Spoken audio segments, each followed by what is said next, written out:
Hey, ladies and gentlemen, and welcome to Explain America. I'm your host, Carmine Sabia. What have the Democrats done now? What has the federal government done now to disadvantage Republicans? That's coming right at you. But first, please always say it. Please subscribe. Please hit the like button. Please hit the share button. Please leave a comment. Those things are so super important to a small channel like ours. Really helps us out. You know how the algorithm's trying to keep conservatives down. We need your help to fight that. So please give us a hand. Folks, the federal government every 10 years, once a decade, runs a census.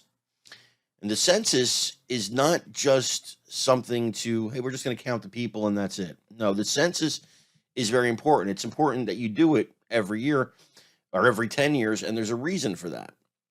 The reason is in terms of services that you get from your government and things like that. Well, the number of people in your given area matters, but it goes deeper than that. It goes very much deeper than that, and it becomes very important because the number of people in your state also determines the number of seats you have in the House of Representatives. It also determines how many electoral college votes you get in the electoral college.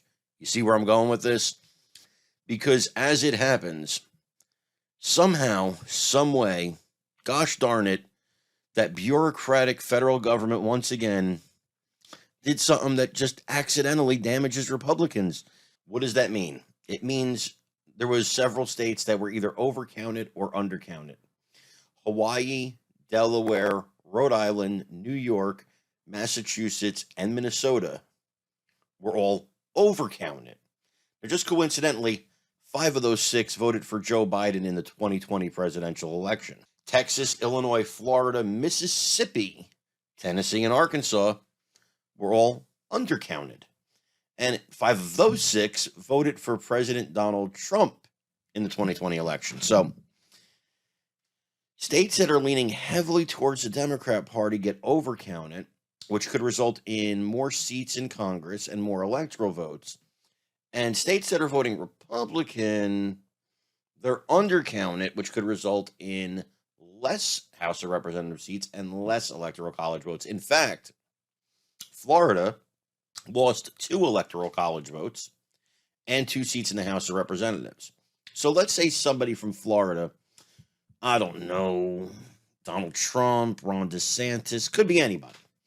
Well, let's say one of them were to run for president in 2024 and they win their home state of Florida, which is expected. You're going to win your home state, right? Usually happens. Well, they're going to get 2 less electoral college votes.